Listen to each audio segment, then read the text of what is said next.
জাতীয় নাগরিক party NCP Satkhira জেলা আহ্বায়ক কমিটি প্রত্যাখ্যানের বিষয় সম্প্রতি জাতীয় নাগরিক পার্টি এনসিপির কেন্দ্রীয় কমিটি কর্তৃক সাতক্ষীরা জেলা আহ্বায়ক কমিটি আংশিক নামে যে কমিটি অনুমোদন দেওয়া হয়েছে তা সম্পূর্ণ অস্বচ্ছ এবং ছাত্র জনতার আকাঙ্ক্ষার পরিপন্থী। জাতীয় ছাত্র শক্তি সাতক্ষীরা জেলা উক্ত কমিটিকে সর্বান্তকরণে প্রত্যাখ্যান এবং ঘৃণাভরে ধিক্কার জানাচ্ছে।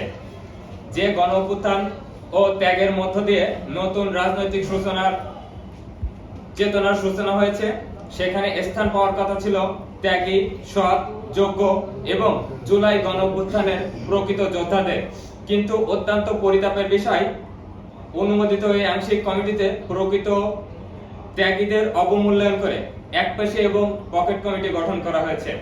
এমনকি জেলা নাগরিক পার্টি এবং সমন্বয় কমিটির সবচেয়ে প্রবীণ ব্যক্তিত্ব শেখ আহসানুল্লাহ চাচাকেও খুবই বাজেভাবে অবমূল্যায়ন করা হয়েছে।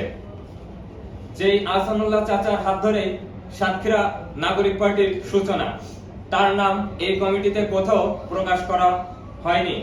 কমিটিতে যাদের স্থান দেওয়া হয়েছে তারা নানা সময়ে এনসিপিকে বিতর্কিত করেছে।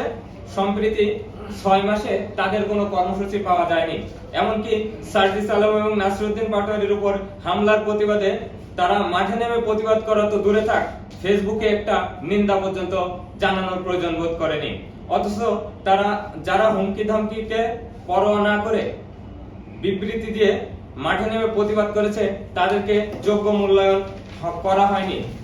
আমাদের দাবি সমূহ, আমাদের 2টা দাবি আছে। 1 নম্বর হচ্ছে মাঠ পর্যায়ে ত্যাগী কর্মী জুলাই গণ অভ্যুত্থানের মূলধারার প্রতিনিধিদের মতামত নিয়ে পুনর্মূল্যায়নের মাধ্যমে নতুন, সৎ ও যোগ্য নেতৃত্ব প্রতিষ্ঠা করতে হবে।